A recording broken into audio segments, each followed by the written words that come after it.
esses Cefetes foram sendo transformados inicialmente em instituições federais. Eu acompanhei isso ainda jovem no Instituto Federal de Pernambuco.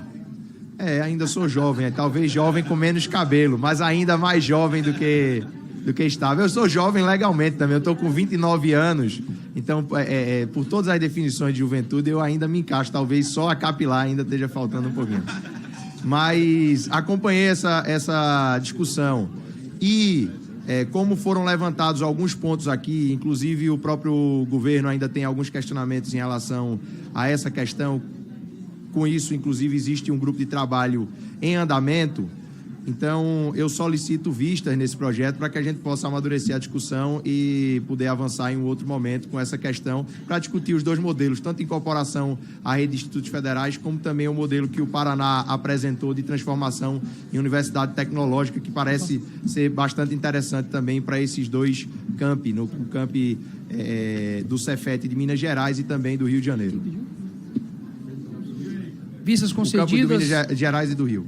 Vistas concedidas ao deputado Pedro Campos. Chamo agora, por gentileza, o professor Alcides para a presidência, que o próximo projeto... Apenas, o senhor relator. Presidente, pedir o tempo de liderança rapidamente, se possível. Eu estou com tempo de liderança. Tempo de liderança do PSB. Tá, concedido, deputado Pedro Campos. Primeiro, começar agradecendo, presidente, por ter pautado o nosso projeto do embarque digital. Eu acredito que o tempo tá errado, começou com 1 minuto e meio, eu acredito que o tempo é superior a isso. Vai ajustar. Então, agradecer em relação à pauta do embarque digital. Eu, inclusive, não pude estar presente aqui na Comissão de Educação, mas, além do agradecimento, iria fazer também um elogio público em relação aos trabalhos que têm sido conduzidos aqui na Comissão de Educação, onde eu acredito que a gente conseguiu, ao longo do ano, discutir principalmente questões centrais aqui da educação em relação ao financiamento de programas como o Programa de Alimentação Estudantil, o acesso ao transporte escolar, também questões relacionadas à segurança nas escolas, questões relacionadas aos celulares em sala de aula.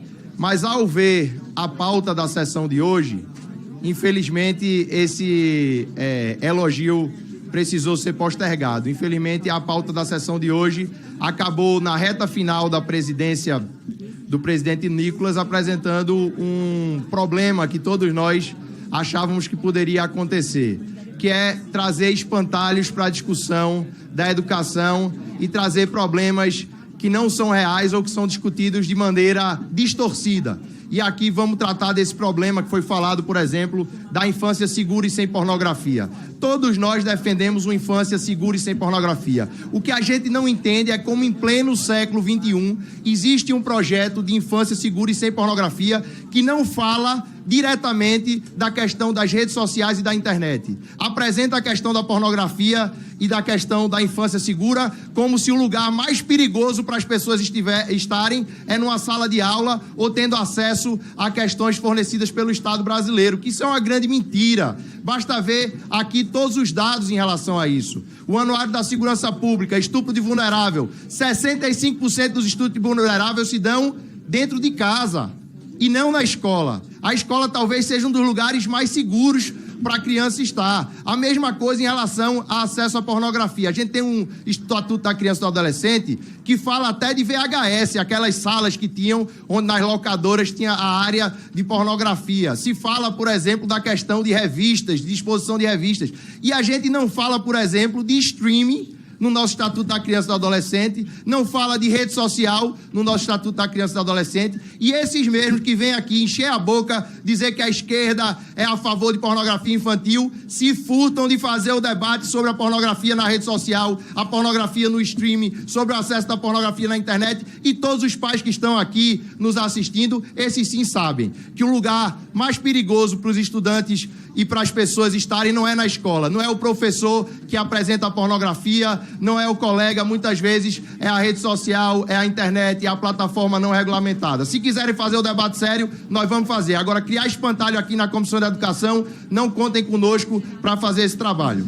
Há um projeto importantíssimo que dispõe sobre a inclusão de medidas de conscientização, prevenção e e combate à erotização infantil nas escolas públicas do Brasil.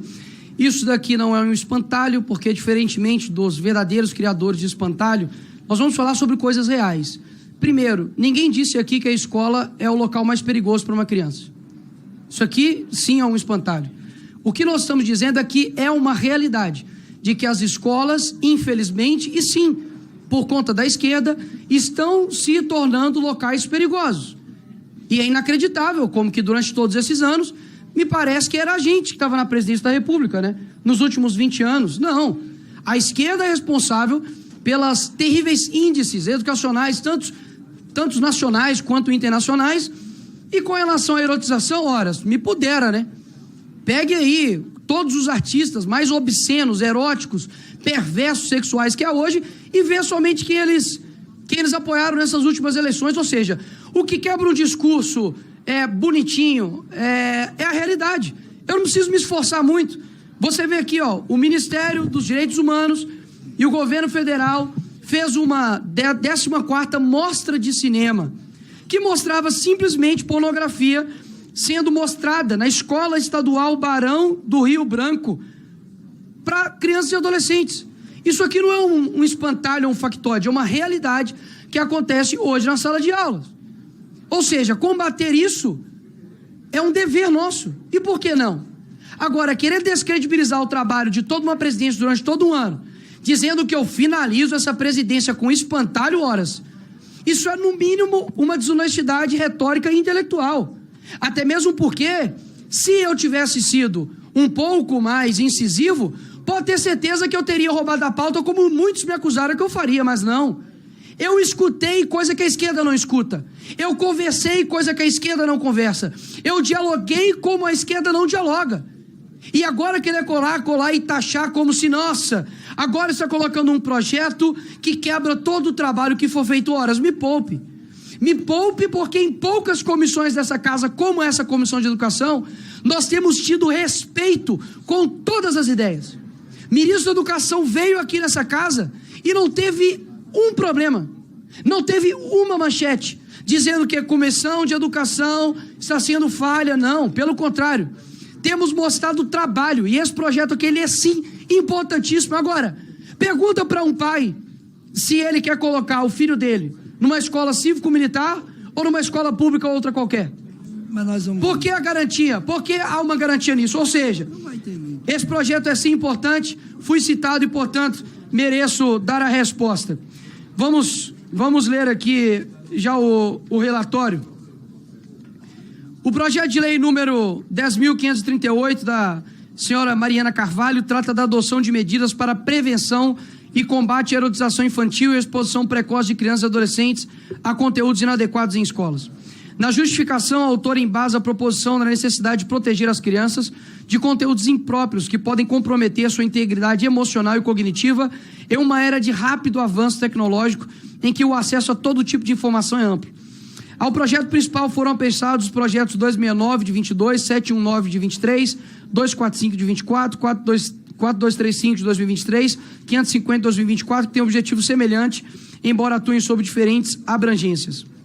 Entre os principais, a proposta original, portanto, estabelece uma base sólida de enfrentamento a essa questão. Contudo, há uma margem para que se avance ainda mais na amplitude das soluções propostas, de forma a ampliar o alcance das medidas de proteção e garantir uma resposta mais eficaz e articulada entre os diversos atores envolvidos no processo. Diante disso, apresente-se um substitutivo que, além de manter a estrutura central do projeto e contemplar suas disposições, incorpora novos ditames que permitem uma abordagem mais abrangente, concreta e multifacetada para combater o problema da erotização infantil e da exposição precoce a conteúdos inadequados.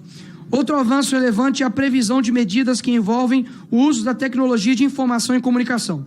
A internet e as plataformas digitais têm sido, em muitos casos, os principais vetores de exposição precoce de crianças e conteúdos inadequados. Teve deputado aí que não leu nenhum relatório. Assim, o substitutivo propõe que o poder público estabeleça parcerias com plataformas de mídias sociais para viabilizar a identificação e bloqueio de conteúdos inadequados a menores. Além disso, campanha de conscientização permanente proposta também contemplará orientações para a família sobre o uso seguro e adequado das tecnologias digitais, buscando garantir uma navegação mais segura para as crianças, sobretudo nas fases mais iniciais da infância.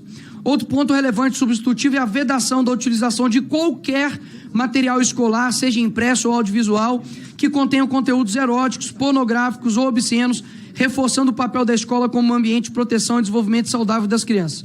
Esse aspecto já era abordado no projeto original, mas foi ampliado e detalhado no substitutivo para garantir maior clareza e aplicabilidade das disposições, além de alinhar-se às diretrizes da Lei, diretrizes e bases da educação nacional. Ante o exposto, voto pela aprovação do projeto de lei 10.583 de 2018 e de seus apensados PL 269 de 2022, PL 719 de 2023, 2219 de 24, 2455 de 23, 4235 de 23, 550 de 24, com o substitutivo em anexo, e pela rejeição do substitutivo da Comissão da Previdência, Assistência Social, Infância, Adolescência e Família. Relator, deputado Nicolas Ferreira, e peço meu tempo de liderança, por gentileza, para a discussão, presidente. Senhor presidente. Tempo. Como demonstrado aqui, já que claramente outros deputados não leram, há uma preocupação clara também na parte do relator de deixar isso claro no âmbito das plataformas digitais. Nós sabemos que hoje basta você ter 2 olhos para poder ver a sexualização precoce, a erotização dentro das escolas, como o caso aqui que relatei. Houve outros casos também de professores trancando uma criança dentro de sala de aula e a beijando, e são diversos casos que utilizam-se, como se utilizou, Sargento Gonçalves, de um espantalho como 14º Festival de Cinema para poder propagar a erotização dentro das salas de aula. E é inacreditável, deputado Gustavo Gaia, que me parece que é um ponto de Aquiles para a esquerda quando fala-se sobre sexualização precoce. Quero recordar aos senhores de que quando houve a divulgação do filme O Som pela Liberdade, que tratava sobre os casos de tráfico sexual, sobre pedofilia, a esquerda, e posso falar aqui a esquerda porque de fato foi, fez campanha contra, colocando como conspiracionistas. Anos depois, foi colocado agora, por exemplo, a lista de Epstein, né? As pessoas que frequentavam ali a ilha de uma das pessoas que são os maiores pedófilos ou pessoas que promovem tráfico sexual no mundo. Agora, o indicado para o FBI do Donald Trump disse que vai solicitar essa lista e vai a divulgar e investigar todos os que participaram desse escândalo sexual. Ora, por que podemos permitir que cenas de pornografia sejam colocadas dentro de sala de aula e não podemos, por exemplo, colocar aqui para os deputados assistirem e verem quanto que isso de fato é uma degradação moral absurda para as crianças? Nós estamos, me parece, né, nos melhores índices de educação, nos melhores índices de alfabetização. Parece que os nossos alunos são recordistas, né, em aspectos de educação no Brasil, mas a realidade é completamente outra. Quando você olha, por exemplo, os índices agora, o Brasil não atinge metas do índice de desenvolvimento da educação básica nos finais do fundamental e no ensino médio. Só 1% dos alunos no Brasil tem desempenho máximo em ciências e matemática, ou seja, são diversos índices que mostram que a educação no Brasil e os índices que nós estamos agora não é uma crise, é um planejamento. É bom para um governo, como o governo do PT, ter cada vez mais uma população com uma deficiência educacional. Porque as pessoas, quero recordar aos senhores, que agora, recentemente, votaram infelizmente enganadas com a barriga, sendo prometidas picanha, cerveja e benécias. Essas mesmas pessoas, mais carentes e mais humildes, estão sofrendo na mão dos que têm poder. É um escárnio, assim, de um nível, isso aqui ultrapassa, tá, Sargento Gonçalves? A sua oposição direita, esquerda, centro, não importa.